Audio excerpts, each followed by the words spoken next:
한 주 동안 잘들 지내셨습니까? 아멘. 우리는 오직 예수 그리스도를 믿는 믿음으로 날마다 승리하는 자의 삶이 우리 모두의 삶이 되시기를 간절히 소망합니다. 주님께서 우리 예배를 지키시고 보호하시고 인도하여 주시는 날이므로 하나님의 말씀으로 우리의 모든 것이 거듭난 자의 모습으로 변화된 자의 모습으로 살아가는 우리 모두가 되시기를 간절히 소망하는 것입니다. 오늘 우리가 읽었던 누가복음 21장 20절에서 28절까지 말씀 속에는 딱 하나만 이야기하고 있습니다. 여러분들이 읽으면서 그 내용을 간파하셨는지 모르겠지만 우리 22절 말씀만 다 같이 한번 읽어볼까요? 22절 말씀 다 같이 시작. 이 날들은 기록된 모든 것을 이루는 징벌의 날이니라. 그래서 이 날은 어떤 날이라고요? 징벌의 날입니다. 징벌의 날. 그래서 오늘 제목이 무엇으로 잡혀 있습니까? 징벌의 날입니다. 징벌의 날. 여러분들의 인생이 짧든 길게 사셨던 어떤 날이 되었든지 간에 인생을 살아가면서 이 날은 내게 참 징계의 날인 것 같다. 징벌의 날인 것 같다. 그런 날이 한두 번 정도는 다 있으리라고 생각합니다. 나이가 어리다고 해서 없다. 나이가 많다고 해서 많다. 그런 일은 없습니다. 그러나 인생을 살다 보면 내게 이 날은 정말 하나님께 벌을 받는 날 같다. 이런 날이 느껴질 때가 꼭 있습니다. 그 날이 어떤 때냐? 왠지 하나님이 나에게 없는 것 같고 왠지 내 삶 속에는 하나님의 축복이 없는 것 같고 왠지 내게만 하나님의 말씀이 약속하신 축복의 말씀이 사라진 것 같은 그때가 바로 개인적으로 느끼는 징계의 날 또는 징벌의 날이 될 수도 있습니다. 그러나 오늘 우리가 읽은 이 본문 속에서 누가복음 21장 20절에서 28절 사이의 말씀은 예수님께서 미리 예언의 말씀으로 주신 징벌의 날, 그 날에 대한 이야기입니다. 그러므로 이 징벌의 날은 우리에게 있다 없다를 떠나서 예수님께서 친히 말씀하신 날이기 때문에 이 날은 반드시 있는 날이다 이 말입니다. 그러므로 우리가 우리의 삶 속에서 우리의 삶을 하나님의 말씀대로 순종하며 살아가는 사람은 징벌의 날이 되면 큰 은혜의 날이 될 것이지만 말씀대로 살아가지 못하거나 하나님의 날인데 내 마음대로 쓰거나 하나님의 말씀이 하지 말라는 것을 한다. 굉장히 고민해야 됩니다. 왜 그렇습니까? 말씀과는 관계없는 삶을 사시지 않습니까? 이 날은 나의 날이다. 이 날은 반드시 지켜라. 10계명까지 주셨는데 그것을 어긴다. 믿는 사람인지 아닌지 본인 스스로 말씀 앞에 스스로 답을 해야 되는 겁니다. 내 삶 속에서 끊임없이 하나님의 말씀이 나에게 들려지는데 그 말씀대로 삶을 살지 않고 내 마음대로 살았다. 여러분들이 믿는 사람인지 아닌지는 스스로 대답을 해야 되는 겁니다. 그것을 억지로 이게 맞아, 틀려, 이게 아닙니다. 하나님 앞에 서는 사람은 1대1로 서는 거예요. 그 날이 언제인지는 아무도 모릅니다. 하나님이 나를 언제 불러주실지는 누구도 몰라요. 내가 오늘 부르실지 내일 부르실지 그 날짜도 아무도 모릅니다. 그렇기 때문에 성경 말씀 속에서 끊임없이 우리에게 말씀하시는 재림의 날, 종말의 날은 누구만 안다 그랬습니까? 하나님 아버지만 아시는 거예요. 아들이신 예수님도 그 날은 모른다 그랬습니다. 그러므로 우리가 그 날이 언제 올지는 알 수 없지만 하나님의 말씀은 끊임없이 우리에게 무엇을 요구합니까? 깨어있어 기도하라. 이 말씀을 하고 계시지 않습니까? 그러므로 이 징벌의 날이라는 말씀이 오늘 내게 주어졌다 그래가지고 그 말씀을 좀 마음속에 새겨야 되겠다. 이게 아닙니다. 우리의 일생 동안 징벌의 날이 끊임없이 다가올 수도 있고 내 인생을 살아오면서 단 한 번도 징벌의 날이 없을 수도 있습니다. 그렇다면 단 한 번도 징벌의 날이 내 인생에서 살아가면서 한 번도 느껴보지 못했다. 그런 사람은 특별한 사람입니다. 왜요?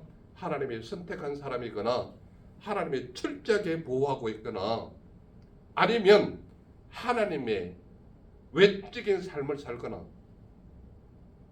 왜냐하면 살아가면서 내게 징계의 날이거나 징벌의 날을 느끼지 못했다면 둘 중에 하나입니다. 철저하게 하나님의 말씀 속에 있거나 하나님의 말씀을 외면하거나. 하나님의 말씀을 외면해도요 본인의 삶은 나는 축복받았다, 복받은 사람이다 라고 느낄 수 있을 만큼 삶은 완벽하게 살 수가 있습니다. 왜 그런지 아십니까? 하나님은 때에 맞는 사람을 때에 맞게 사용하시거든요. 지난주에 우리가 성경 공부하면서 바로에 대한 얘기 한번 했지 않습니까? 하나님도 바로의 모습을 때에 맞게끔 사용하시는 분이 하나님이십니다. 그러므로 우리 개인적인 삶도 하나님은 그에 적절하게 사용을 하십니다.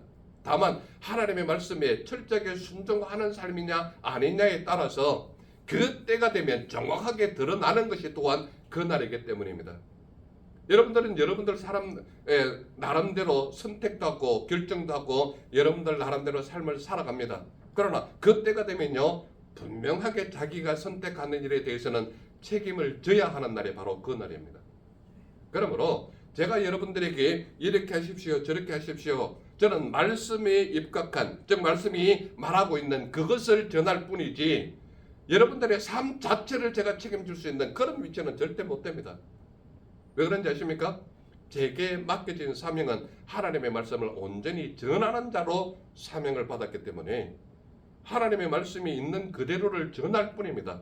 다만 그것을 받아들이는 여러분들의 선택사항은 여러분들이 선택을 해야 되는 그런 모습인 것입니다. 그러므로 무엇을 선택하느냐에 따라서 그 날이 되면 확실하게 환경도 다르고 대우도 다른 것을 정확하게 볼 수가 있습니다. 그래서 오늘 본문 말씀 속에서 정확하게 큰 관점으로 본다면 세 가지가 나눠져 있습니다. 그 세 가지가 뭐냐? 첫 번째로 말하는 것은 이 날은 징벌의 날이라는 관점. 두 번째 관점은 그 날에는 진노가 있겠다라는 관점. 세 번째 관점은 무엇이냐면 인자가 구름을 타고 오는 것을 본다라는 관점. 이 세 가지가 정확하게 크게 세 가지 관점으로 나타나 있습니다. 첫 번째로 나타나는 관점이 뭐라고요? 이 날들은 징벌의 날이다. 22절 우리 조금 전에 읽었지 않습니까? 이 날은 징벌의 날이다. 거기에서 그 소 제목으로 세 가지로 나눠지는 게 있습니다. 큰 제목이 이 날들은 징벌의 날이다 라고 했을 때 소 제목으로 세 가지가 나타나는데 무엇이냐? 너희가 멸망이 가까운 줄 알아라 이 말입니다. 멸망이 가까운 줄 알아라. 어떤 때가 되면 예루살렘이 군대들에게 에워싸이는 것을 보면 이 말입니다. 예루살렘은 어떤 곳입니까? 하나님을 예배하는 곳이 예루살렘입니다. 하나님의 말씀이 나타나는 곳이 예루살렘입니다. 하나님의 축복이 임하는 곳이 예루살렘입니다. 하나님을 만날 수 있는 장소가 예루살렘입니다. 오늘날 예루살렘이 어디라고요? 말씀을 전하는 교회예요. 교회 외에 어디에도 하나님을 만날 수가 없습니다. 왜 그런지 아십니까? 하나님의 말씀이 임하는 곳이 예루살렘이고 거룩한 산 시온이기 때문에 그렇습니다. 그러므로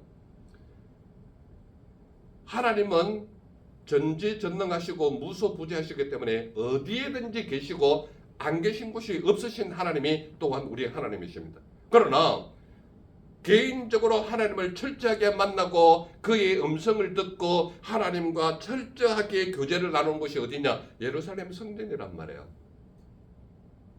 그러므로 하나님을 만날 수 있는 이곳, 믿음을 가진 자들의 모임인 이 교회가 예루살렘 성전이고 거룩한 산 시온이고 하나님을 만날 수 있는 거룩한 동산입니다. 그렇다면 이곳은 어떤 곳이 되어야 되느냐? 철저하게 말씀을 가르치는 곳이 되어야 되고 철저하게 기도하는 곳이 되어야 되고 철저하게 하나님을 만날 수 있는 공간이 바로 예루살렘 성전이 되어야 된다 이 말입니다. 오늘날 우리 교회가 그런 역할을 해야 된다는 얘기입니다. 너희가 멸망이 가까운 줄을 알아라. 언제가 되면 예루살렘의 군대들에게 에워싸이는 것을 보거든 바로 그날인 줄 알아라 이 말입니다. 두 번째로 나타나는 것이 뭡니까? 그때에 너희는 피하라라는 이야기입니다. 즉 말하자면 예루살렘 성전이 군대들에게 에워싸이는 것을 보거든 너희는 피하라라는 얘기입니다. 피하라. 어떤 자리에서 피하라? 유대에 있는 자들은 산으로 도망가라고 얘기합니다. 성 내에 있는 자들은 나가라고 얘기합니다. 촌에 있는 자들은 거리로 들어가지 말라고 얘기합니다. 왜 그렇습니까? 예루살렘 성전이 철저하게 하나님의 말씀이 외면되는 그런 시간이 군대에 에워싸이는 날이거든요. 세 번째로 나타나는 것이 무엇입니까? 이 날들은 기록된 모든 것을 이루는 징벌의 날이다. 이렇게 얘기를 하는 겁니다. 그 징벌의 날은요, 개인적으로 종말을 맞아도 개인의 징벌의 날이고 예수 그리스도가 이 땅에 오시는 재림의 날이 되어도 징벌의 날입니다. 그러나 그 날이 무슨 날인지 알 수는 없으나 내 개인의 종말은 하나님의 부르시는 날, 그 날이 종말의 날일 수도 있지만 예수 그리스도가 재림하는 그 날이 실제적인 종말의 날이라는 이야기입니다. 그러므로 이 날이 되면 너희는 피하라 그랬는데 어디에서 피하라고 얘기합니까? 유대에 있는 자들은 산으로 도망가라고 얘기하고 있고 성 내에 있는 자들은 나가라고 말하고 있고 촌에 있는 자들은 거리로 들어가지 말라고 얘기를 하는 겁니다. 왜 그렇습니까? 철저하게 하나님이 외면당하는 그곳을 피하라는 이야기입니다. 예수님이 예루살렘 성전에 들어왔을 때 수많은 종교 지도자들이 예수님을 따랐습니까? 예수님을 죽여라고 말하고 있습니까?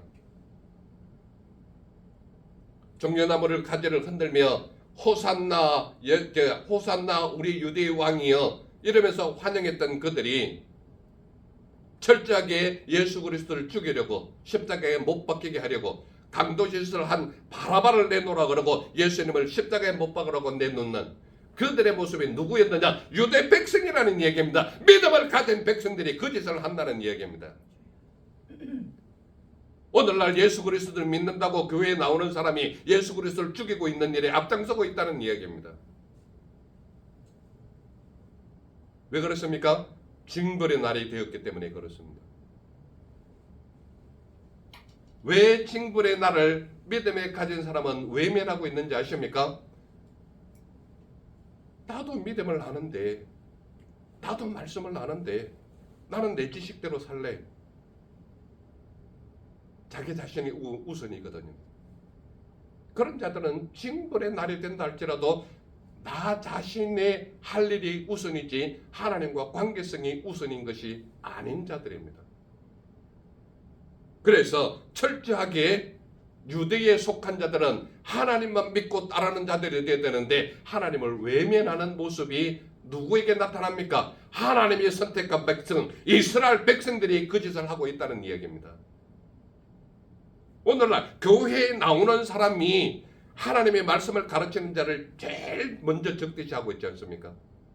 왜 그렇습니까? 하나님의 말씀을 가르치면서 이렇게 해야 됩니다. 이렇게 해야 됩니다. 이렇게 순종하셔야 됩니다. 이것을 따라야 됩니다. 끊임없이 가르쳐도 따르는 모습도 보이지 않고 순종하지 않는 모습도 교회에 나타나지 않는 이유가 뭡니까? 하나님의 말씀대로 살지 않거든요. 징벌의 날에 대해서 별로 생각하지 않거든요. 징벌의 날이 과연 올까라고 마음에 거리를 두고 있거든요. 그래서 징벌의 날과는 관계없는 나는 나대로 살래 라는 개념이 오늘날 교회에 나오는 사람들 삶 속에 끊임없이 드러나고 있다는 얘기입니다. 그래서 징벌의 날을 설교하는 목회자들이 요즘은 보이지가 않아요. 특히 재림의 날 또는 종말의 날 이런 것을 설교하는 목회자가 거의 보기 드문 이유가 말을 해도 못 알아들어요. 그 말을 하면 오히려 성도들이 교회를 떠나요. 왜 그런지 아십니까? 나는 나대로 살래. 나도 말씀 좀 알아. 나도 몇 대째 신앙 가진 사람이야. 이것을 드러내거든요. 그래서 징벌의 날은 점점 믿음의 사람들에게 사라져가는 개념이 징벌의 날이다. 이 말입니다.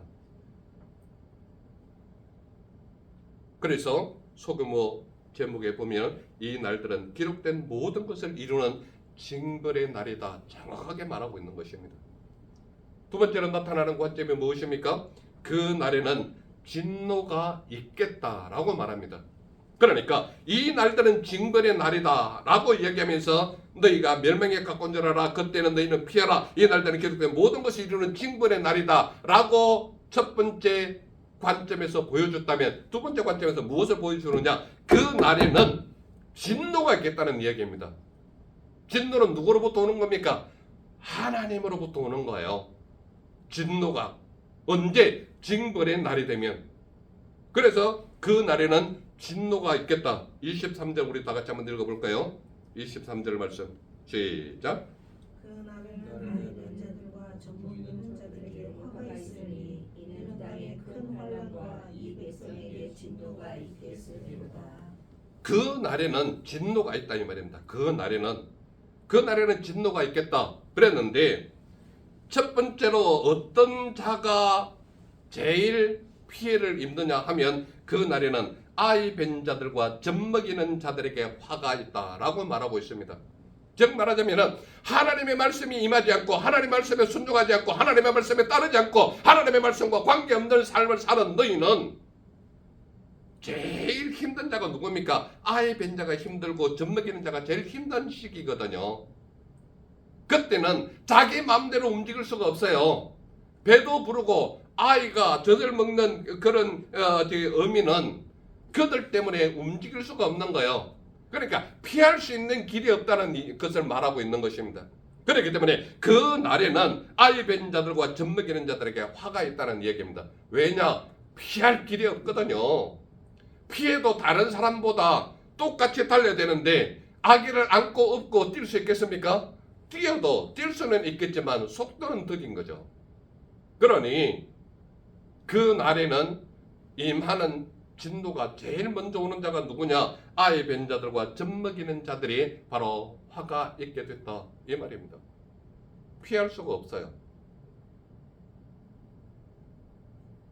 하나님의 진노는 여러분들의 생각에는 그날은 뭐 적당하게 뭐 바위 밑으로 숨으면 안 되겠나, 땅 파고 들어가면 안 되겠나, 온갖 생각을 다 해서 여러분들이 가장 뛰어난 스마트한 아이디어를 낸다 할지라도 하나님의 진노는 피할 수가 없습니다. 그날에는 아이 뵌 자들과 젖먹이는 자들에게 화가 있다 이 말은, 내가 세상에 너무 젖어 있기 때문에 아무리 징벌에 대한 말을 한다 할지라도 내게 붙어 있는 세상에 덕지 붙어 있는 온갖 살들이 나를 움직이지 못하게 하는 무거운 짐이 되어 있다 이 말입니다. 특히 세상적인 부를 많이 누리는 사람은 어때요? 예수님이 네 것 다 팔아서 나를 따르라 했을 때 따릅니까 못 따릅니까? 못 따르거든요. 세상에 젖어 있는 사람, 말씀과는 관계없는 삶을 사는 사람, 하나님과 전혀 순종할 마음이 없는 이런 사람은요, 덕지 붙던 세상의 유혹과 화려함과 세상에 가진 수많은 것들로 인하여서 화가 있는 날이 된다 할지라도 도망을 못 가는 거예요. 가진 게 많으니까, 세상에 젖어 있으니까, 세상의 유혹이 내 마음을 무너뜨리니까. 그러니까 꼭 일을 해도 언제 일을 합니까? 돈을 많이 벌 수 있는 토요일이나 주일날을 자기 시간처럼 쓰지 않습니까? 이게 말씀에서는 큰 진노가 됨에도 불구하고 믿음을 가진 사람도 자기 마음대로 주일을 사용하거든요. 하나님을 예배하는 날임에도, 하나님의 말씀이 임하는 날임에도, 하나님을 말씀할 수 있는 날임에도 내 마음대로 쓰지 않아요. 왜 그렇습니까? 진노에 대한 개념이 없는 거예요. 진노에 대한 개념이 있다면 절대 함부로 하나님의 것을 손댈 수가 없습니다. 하나님의 것을 내 마음대로 사용할 수가 없어요.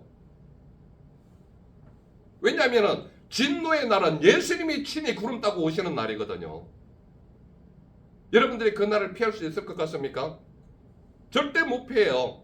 피할 길이 없기 때문에 미리 예방하는 것이 가장 좋은 방법입니다. 그래서 그 날에는 진노가 있겠다. 그러면서 그 날에는 아이 뵌 자들과 젖먹이는 자들에게 화가 있다는 것을 제일 먼저 언급하는 거예요. 두 번째로 무엇을 언급합니까? 예루살렘은 이방인의 때가 차기까지 이방인들에게 밟힌다라고 말하고 있습니다. 이 말이 무슨 말인지 여러분들이 잘 아셔야 되는데요. 예루살렘은 이방인의 때가 차기까지 이방인들에게 밟힌다. 이 말은 실제로 이 내용이 예수님께서 말씀하시고 나서 예루살렘이 로마에 의해서, 로마 디도 장군에 의해서 완전히 침몰되는, 멸망당하는 때가 언제입니까? AD 70년이거든요. 그런데 지금 이 말씀이 기록된 이때는 AD 40년경이거든요. 그렇다면 3, 40년의 텀을 두고 미리 예수님께서 예언의 말씀을 주셨는데 1차적인 멸망은 AD 70년에 이스라엘이 멸망당하는 그 날일 수 있지만 우리 인생의 종말, 예수 그리스도를 믿는 믿음의 종말, 징벌의 날은 언제입니까? 재림의 날은 확실하게 있거든요. 예수님께서 말씀하시는, 예수님께서 구름 타고 오시는 그 때가 되면 정확하게 알 수 있는 것이 뭐냐? 재림의 날이거든요. 그래서 예루살렘은 이방인의 때가 차기까지 이방인들에게 밟힌다 그랬는데 1차적인 멸망의 날은 AD 70년에 로마 디도 장군에 의해서 이스라엘이 완전히 멸망당했지 않습니까? 이게 1차적인 진노의 날이고 멸망의 날입니다. 그렇다면 예루살렘은 이방인의 때가 차기까지, 이방인은 누굽니까? 세상 사람들이거든요. 이스라엘 백성 아닌 모든 사람들이 이방 백성들이란 말이에요. 그렇다면 AD 70년에 이스라엘의 멸망을 가져왔다면 예루살렘은 이방인의 때가 차기까지 이방인들에게 밟힌다 그랬는데 이 때가 언제냐 하면 AD 70년으로부터 예수님께서 재림하는 그때까지 이전에는 누구만 선택된 백성이에요? 이스라엘 백성만 선택된 백성이란 말이에요. 그런데 AD 70년 이후로는 누구에게 복음의 문이 열렸습니까? 세상 모든 백성들에게 복음의 문이 열린 거예요. 그러므로 예수님께서 AD 70년 이스라엘 백성들이 무너진 그때로부터 예수님께서 재림하시는 이 시기 사이에 모든 이방 백성들에게 복음의 문이 열려있기 때문에 하나님을 믿을 수 있는 기간이 바로 이 기간이다 이 말입니다. 그래서 예루살렘은 이방인의 때가 차기까지 이방인들에게 밟힌다 그랬죠. 지금 이스라엘 백성들이 정상적인 자기 나라를 가지고 있는 나라입니까? 아닙니까? 아니지 않습니까? 지금 이스라엘 백성들이 가지고 있는 그 땅은 누가 허락한 땅이에요? 유엔이 결정해서 너희는 이곳에 살아라 라고 처방해 준 나라가 지금 그 땅이란 말이에요. 그리고 그들은 지금까지 온전한 나라에서 그들 백성들이 모두 모여서 삽니까? 뿔뿔이 흩어져 살고 있습니까? 전 세계적으로 다 흩어져 있는 백성들이 바로 이스라엘 백성들이란 말이에요. 그러므로 이 말씀은 지금도 진행 중이다 이 말입니다. 지금도 진행 중이에요. 예루살렘은 이방인의 때가 차기까지 이방인들에게 밟힌다 그랬죠. 그들은 끊임없이 가는 곳마다 자리를 잡으려고 애를 쓰고 있고 하나님과 동행하려고 애를 쓰고 있지만 그들은 여전히 이방인들에게 밟히고 있는 역사를 계속 지속하고 있지 않습니까? 지금도 이스라엘 백성들이 수많은 백성들을 맞이해서 전쟁을 일으키는 이유가 뭡니까? 이방인들의 발을 밟히고 있는 그런 기간이 지금 기간이란 말이에요. 그러니까 AD 70년을 기준으로 이스라엘 백성들이 무너지는 그 시간부터 예수님이 재림하는 이 시기까지는 누구에게 복음이 열려 있다는 거예요? 이방 백성들에게. 우리는 혈통적으로 대한민국이라는 백성 안에 있는 사람은 혈통적으로 이스라엘 백성이 아니란 말이에요. 그러나 예수 그리스도를 믿는 믿음으로 말미암아 이스라엘, 영적 이스라엘이 된 사람이 바로 오늘 우리가 예수 그리스도를 믿는 믿음의 사람이 그 사람이다 이 말입니다. 그러므로 예수 그리스도께서 재림하시는 이 시간에는 이방인에게 완전하게 복음이 증거되는, 즉 말하자면 하나님을 믿고 따를 수 있는 이방인에게 오픈된 기간이 바로 이 기간이다 이 말입니다. 그래서 그들이 칼날의 죽임을 당한다. 누구에게? 이방인들에게 칼날에 죽는다 이 말이에요. 모든 이방에 사로잡혀 간다. 1차적인 사로잡힌 것은 어떻게 됩니까? 로마로도 잡혀갔고 애굽으로도 잡혀갔고 그 근처 시리아 온갖 땅으로 다 뿔뿔이 흩어져 있지 않습니까? 포로로 잡혀갈 때. 그리고 세 번째로 나타나는 게 뭡니까? 그 날에는 혼란한 중에 곤고하리라라고 말하고 있습니다. 혼란 중에 곤고하다라고 했을 때 첫 번째 현상이 무엇이냐? 1월 성신에는 징조가 있겠다라는 얘기입니다. 1월 성신은 뭡니까? 해와 달과 별들이 1월 성신에 속하지 않습니까?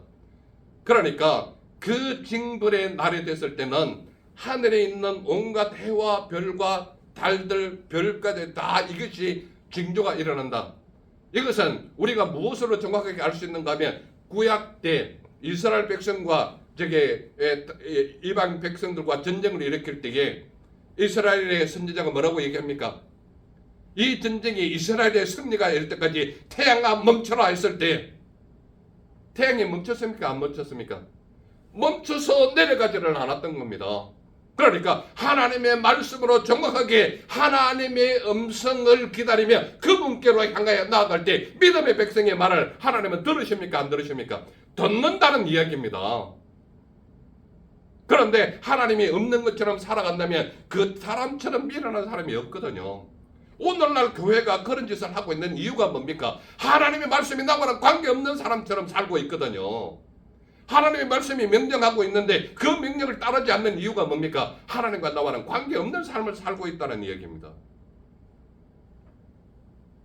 그래서 그 날에는 진노가 있겠다라고 얘기했는데 모든 이방에 사로잡혀간다라고 했고 세 번째 관점이 그 날에는 혼란 중에 곤고하리라고 얘기하면서 첫 번째로 얘기하는 게 1월 성신에는 징조가 있겠다. 그리고 나타나는 게 뭡니까? 땅에서는 민족들이 곤고함을 당한다. 왜? 왜냐하면 바다와 파도의 성난 소리로 인하여 혼란하기 때문이라고 분명히 말하고 있지 않습니까?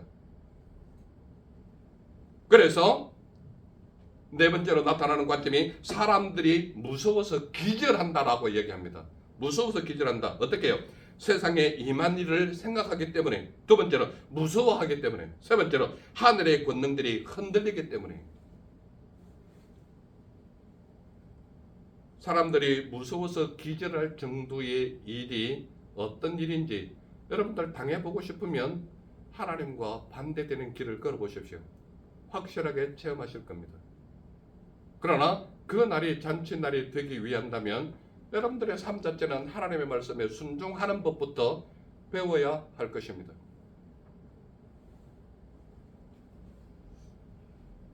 큰 관점 첫 번째가 뭐라고요? 이 날들은 징벌의 날이다 라는 관점입니다. 두 번째 관점이 뭐라고요? 그 날에는 진노가 있겠다. 그러면 세 번째 관점은 무엇입니까?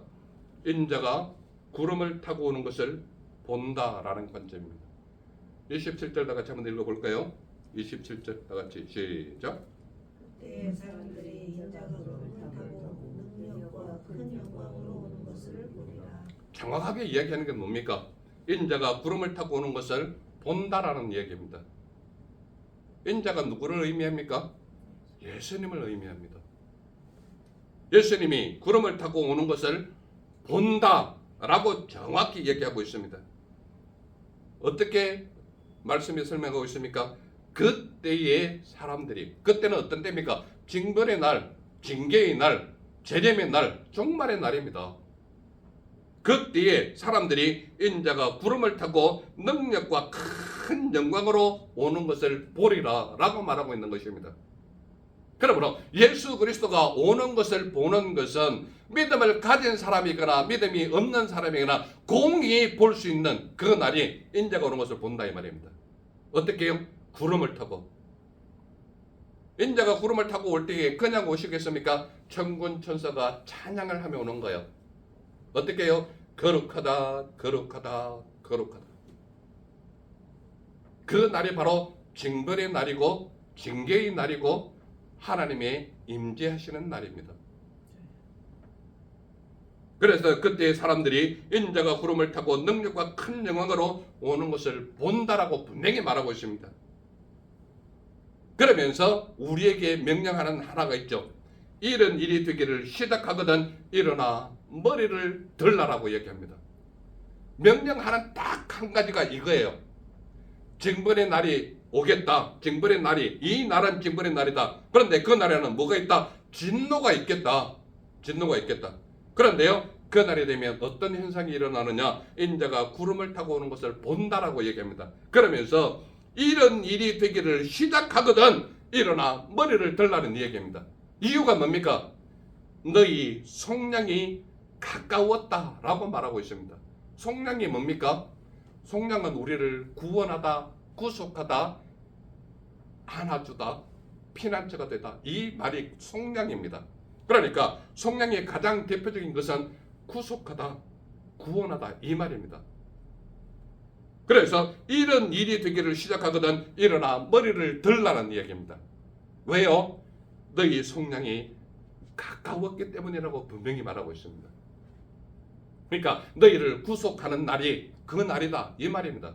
그래서 그 날이 되면 확실하게 분리되어서 볼 수 있는 것은 하나님 말씀과 관계없이 산 사람은 그 날이 바로 심판의 날이기 때문에 두려워서 들들 떠는데 사람이 기절할 정도로 무서워하는 그런 모습이 바로 이 날이다 이 말입니다.